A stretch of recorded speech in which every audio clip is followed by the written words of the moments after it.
Hello friends, ಎಲ್ರಿಗೂ ನಮಸ್ತೆ. ಸ್ವರ್ಣ ಕಿಚನ್ಗೆ ನಿಮ್ಮೆಲ್ಲರಿಗೂ ಸ್ವಾಗತ.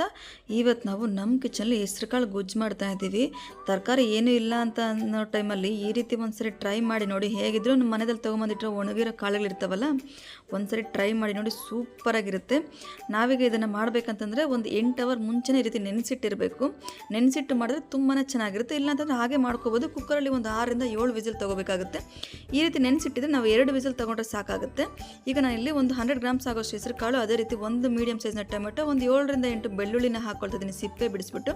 ನೀರಿಲ್ಲಿ ಒಂದು 300 ml ಆಗೋಷ್ಟು ನೀರನ್ನ ಹಾಕ್ಕೊಂಡು ಒಂದು ಅರ್ಧ ಟೇಬಲ್ ಸ್ಪೂನ್ ಆಗೋಷ್ಟು ಎಣ್ಣೆ ಹಾಕ್ಕೊಳ್ತಿದ್ದೀನಿ. ಈಗ ಕುಕ್ಕರ್ ಲಿಡ್ನ ಕ್ಲೋಸ್ ಮಾಡಿ ನಾನಿಲ್ಲಿ 2 ವಿಸಿಲ್ ತೊಗೊಳ್ತೀನಿ, ಸಾಕಾಗುತ್ತೆ.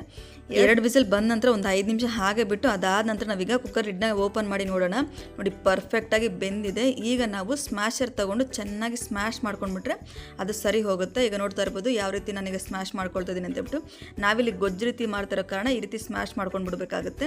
ಈಗ ನಾವು ಒಗ್ಗರಣೆ ಹಾಕ್ಕೊಂಡು, ನಾನೀಗ ಬಾಂಡ್ಯದಲ್ಲಿ ಒಂದು 3 ಟೇಬಲ್ ಸ್ಪೂನ್ ಆಗೋಷ್ಟು ಎಣ್ಣೆ ಹಾಕ್ಕೊಳ್ತಾ ಇದ್ದೀನಿ. ಎಣ್ಣೆ ಸ್ವಲ್ಪ ಬಿಸಿ ಆಗಲಿ. ಬಿಸಿ ಆದ ನಂತರ ನಾವೀಗ ಇದಕ್ಕೆ ಒಂದು ಅರ್ಧ ಟೇಬಲ್ ಸ್ಪೂನ್ ಆಗೋಷ್ಟು ಜೀರಿಗೆ, ಒಂದು ಅರ್ಧ ಟೇಬಲ್ ಸ್ಪೂನ್ ಆಗೋಷ್ಟು ಸಾಸಿವೆ, ಅದೇ ರೀತಿ ಒಂದು 8ರಿಂದ 10 ಸಣ್ಣ ಈರುಳ್ಳಿನ ಈ ರೀತಿ ಹಚ್ಚಿಬಿಟ್ಟು ಹಾಕ್ಕೊಳ್ತಾ ಇದ್ದೀನಿ.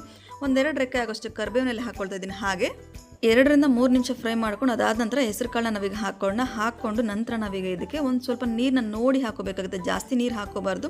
ನಾವೀಗ ಗೊಜ್ಜು ರೀತಿಯಲ್ಲಿ ಮಾಡ್ತಾಯಿದ್ದೀವಲ್ಲ, ಹಾಗಾಗಿ ಒಂದು ಸ್ವಲ್ಪ ನೀರು ಹಾಕೋಬೇಕಾಗುತ್ತೆ. ನಾನಿಲ್ಲಿ 1 ಟೇಬಲ್ ಸ್ಪೂನ್ ಆಗೋಷ್ಟು ಧನಿಯಾ ಪುಡಿ, ಅದೇ ರೀತಿ 1 ಟೇಬಲ್ ಸ್ಪೂನ್ ಆಗೋಷ್ಟು ಅಚ್ಚಕಾರದ ಪುಡಿ, ಅರ್ಧ ಟೇಬಲ್ ಸ್ಪೂನ್ ಆಗೋಷ್ಟು ಅರಿಶಿನ ಪುಡಿ, ರುಚಿಗೆ ತಕ್ಕದಷ್ಟು ಉಪ್ಪನ್ನ ನೋಡಿ ಹಾಕೋಬೇಕು. ಗ್ಯಾಸ್ ಸ್ಟವ್ನ ಮೀಡಿಯಂ ಫ್ಲೇಮಲ್ಲಿ ಇಟ್ಬಿಟ್ಟು ಮುಚ್ಚಿಬಿಟ್ಟು ಒಂದು 5 ನಿಮಿಷ ಕುದಿಸ್ಕೊಳ್ಳಿ, ಸಾಕಾಗುತ್ತೆ. ಈಗ ಇದಕ್ಕೆ ನಾವು ಒಂದು 2 ಟೇಬಲ್ ಸ್ಪೂನ್ ಆಗೋಷ್ಟು ಕೊತ್ತಂಬರಿ ಸೊಪ್ಪನ್ನ ಹಾಕ್ಕೊಂಡು, ಅದೇ ರೀತಿ ಫೈನಲ್ ಟಚ್ ಆಗಿ ಗರಂ ಮಸಾಲನ ಹಾಕ್ಬಿಟ್ಟು ಜಸ್ಟ್ 1 ನಿಮಿಷ ನಾವು ಕುದಿಸ್ಕೊಂಡ್ರೆ ಸಾಕಾಗುತ್ತೆ. ಆಮೇಲೆ ಡೈರೆಕ್ಟ್ ಸರ್ವ್ ಮಾಡ್ಕೋಬೋದು. ತುಂಬಾ ಸಿಂಪಲಾಗಿ ಮಾಡ್ಕೋಬೋದು. ನನಗಂತೂ ಈ ರೆಸಿಪಿ ತುಂಬಾ ಇಷ್ಟ ಆಯಿತು.